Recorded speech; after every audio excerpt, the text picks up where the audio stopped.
Hello and welcome to the Aryaman Show. I'm your host Aryaman Upasni, and this is the fifth part of the 10-part series called Indian Retention League, a show where I talk about players retained by the IPL franchisees, what players these franchisees could target, and what players these franchisees could bring back using their RTM cards. And today we'll be talking about one of the most celebrated, one of the most successful franchises.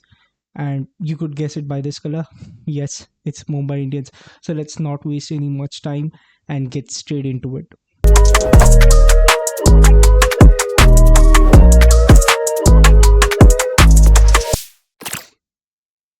Mumbai Indians, oh Mumbai Indians, what can I say about you? In spite of almost all the odds being against you, in spite of the market being flooded with rumors of Rohit Sharma leaving and uh, you know cracks of conflicts within the team and within the management, you've still gone ahead and managed to retain five players, and not just any five players. You have managed to retain Rohit Sharma, Tilak Verma, Surya Kumar Yadav, Hardik Pandya, and Jasprit Bumrah. You basically have secured your foundation of your team, and now you just need to add a few elements in it, and you once again become a champion team.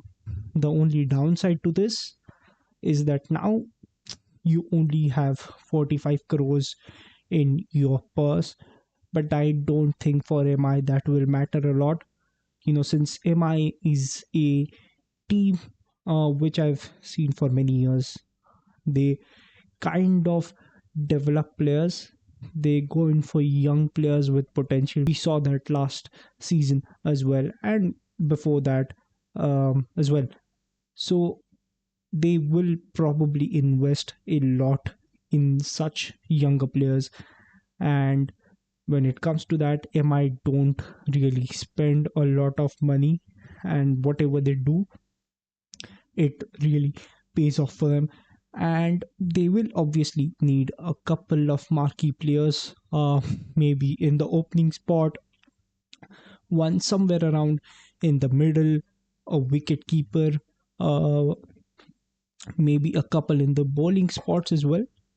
But I don't think those marquee players will cost MI, or should cost MI, more than 30 to 35 crores. And if they are able to make a great 11 within those 35 crores, and they still have to pick 7 players with 10 crores, it's a win for Mumbai Indians. So let's see how the MI squad pans out to be. So, like I said, one spot at the opening uh, goes to Rohit Sharma. The second spot, I believe, MI can try and get back Ishan Kishan. They could not obviously retain him because he's not uncapped, and you need to retain at least one uncapped player. Otherwise, I'm pretty sure MI would have gone retained Ishan Kishan. And I think MI can spend around 8 to 10 crores and retain Ishan Kishan, because the opening pair between Rohit and Ishan Kishan, it is just sensational. Plus, Ishan Kishan gives you a wicket keeping option as well. So you have all the bases covered right there. But in case you are not able to get Ishan Kishan, you can obviously go for Quinton de Kock. He's been an MI player before, so the management knows him well. They know how he plays, how his attitude is, how his behavior is. So there are no shocks in that, and that gives Quinton de Kock a great chance at coming back at MI. There is also obviously a very good chance that MI get both Ishan Kishan and Quinton de Kock. Maybe Ishan Kishan at 8 to 9 crores and Quinton de Kock at 5 to 6 crores. I have a feeling Quinton de Kock will be sold at a bit less, like I said, around 5 to 6 crores, not more. And if not Quinton de Kock, MI also have another good option for an opening batsman wicket keeper, that is Ramanullah Gurbaz. Played for KKR last season, won the IPL with them, and he had a few great innings. So MI will be impressed by that, and they can go for him if they do want. Other than that, we already know number 3 being played by Tilak Verma, number 4 by Surya Kumar Yadav, number 5 by Hardik Pandya, and now for the number 6, number 7 position, I think MI can go back for Krunal Pandya. I mean, he was originally part of the MI family, and in the last few seasons, he's been away from them, and he's performed decently. He's not picked up a lot of wickets, but I think we talked about this in the previous video or the one before that, where uh, to be a good bowler, it does not mean just to pick wickets. Obviously, you need to pick wickets to have a substantive contribution into your team, but to not give away runs is also very important when it comes to bowling.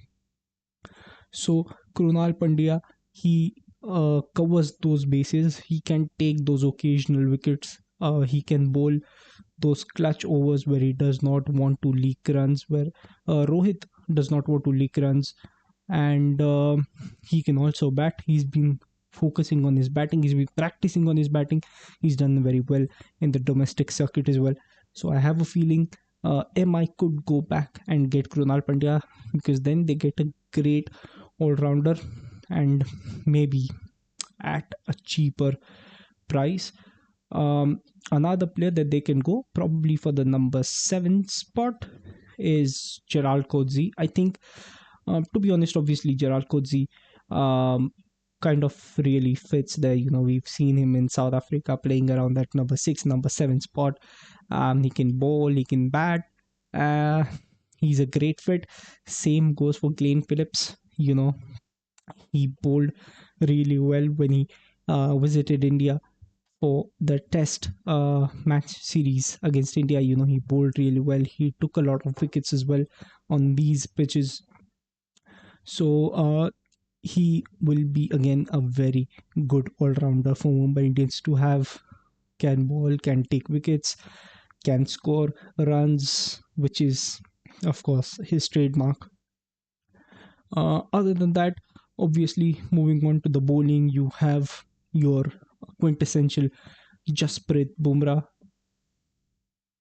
Moving on to the bowling, you have your Jasprit Bumrah. He was paid, if I'm not wrong, 18 crores. He was paid the highest amongst all of the MI team members. And to be honest, that makes sense. He is one of the most important players in the team. He's been there for a long time, and he'll be there for time to come. So it does make sense to award him with an 18 crore contract. But who will support Jasprit Bumrah? In my opinion, MI again could go in for a foreign bowler. They will be tempted to go in for a Marco Jansen or a Trent Bolt. Trent Bolt, obviously, having played with Mumbai, he knows the ground. He knows Wankhede well. He knows the pitch well, and he can fit right in. If we talk about Marco Jansen, he is a player who is in a superior form than Trent Bolt at this point. He can bat. He's hit so many runs in the just finished India tour of South Africa, the 4 T20s that happened. And he took wickets as well. He bowled really well. He's a tall guy. He can field, obviously. You have an advantage with him standing around at the boundary. He can catch those high catches as well, pretty easily, that is. So, I will be trying to go for Marco Jansen, but they will not shut the option of Trent Bolt for themselves. Another fast bowler that I think MI can try to go for, Avesh Khan, even Harshal Patel for that matter. Both of them have been released, which is kind of surprising. I never realized Harshal Patel would be released. After all, he's one of the best wicket taking players in the IPL. So it does kind of unsettle me as to why he was released. So, yep, Mumbai can take advantage of this situation, and they could very well try to scoop up Avesh Khan and Harshal Patel. They can also, maybe, if possible, if RCB does not use that RTM card, maybe Mumbai can try to pick up Mohammad Siraj. After all, Mohammad Siraj has pretty fond memories when it comes to Wankhede. Uh, he has a habit of taking wickets over there. So that would be great as well, because there's a lot of swing, of course, in Wankhede when you're playing a match. Let's say towards the end of the towards dusk. Uh, so there's a lot of swing with the new ball for the fast bowlers. So Siraj, who's taken that advantage once, can take it maybe again and again if he joins Mumbai. So Mumbai, if RCB does not use their RTM card, can also go for Mohammad Siraj. Um, Another couple of players that sprung to my mind, but I think they are a bit doubtful because of how packed the batting order already is, are Cameron Green and Mitchell Marsh, both of them fantastic all rounders. Cameron Green was part of Mumbai because before he was traded off to RCB in the last season, but Mumbai now have a chance with him being in the market to pick him up again.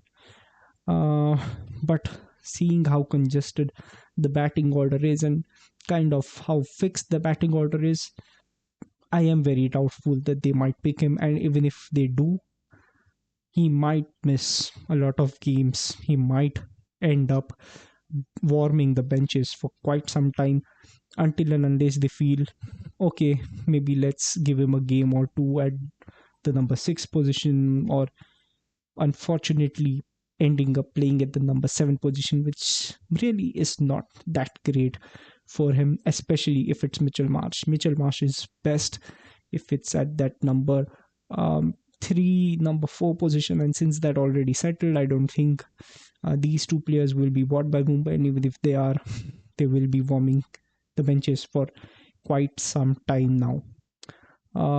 Moving on to the spinners that Mumbai can get a hold on to. Mumbai can pick up Rahul Chahar this time. He's back in the market. He played for Mumbai. If you are seeing a pattern, I'm talking a lot of players who've played already for Mumbai, and I feel that is because Mumbai usually is very loyal to players who have played for them.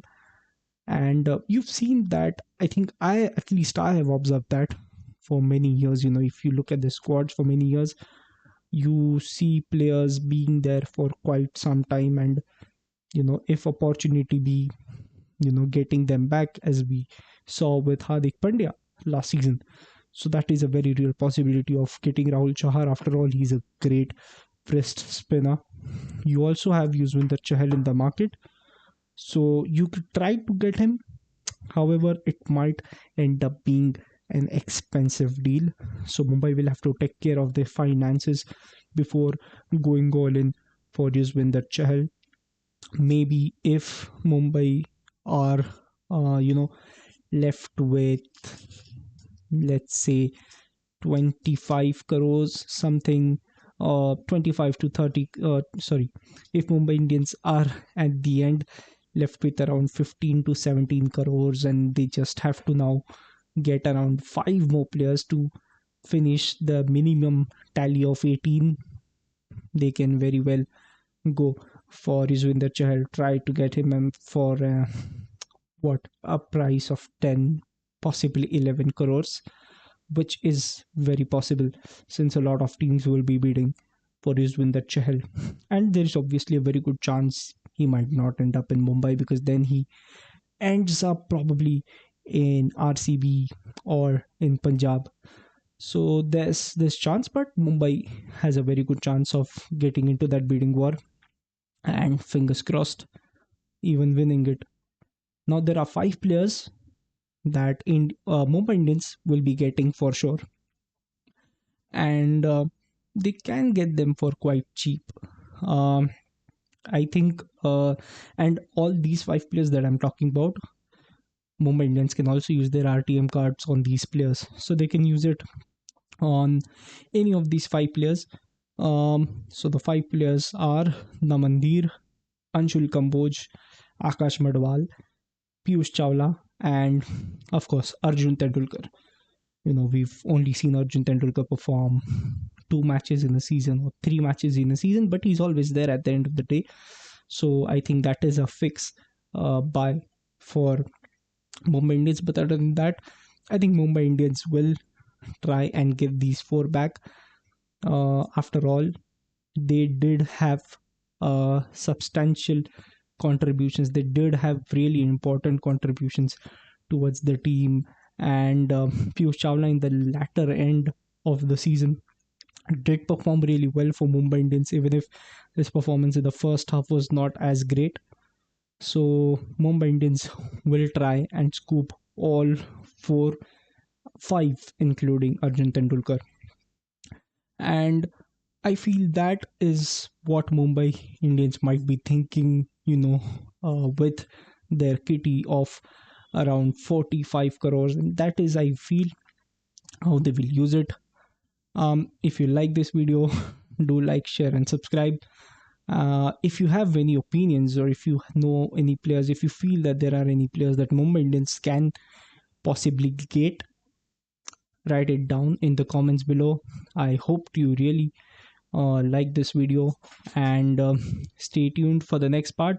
Till then, ciao.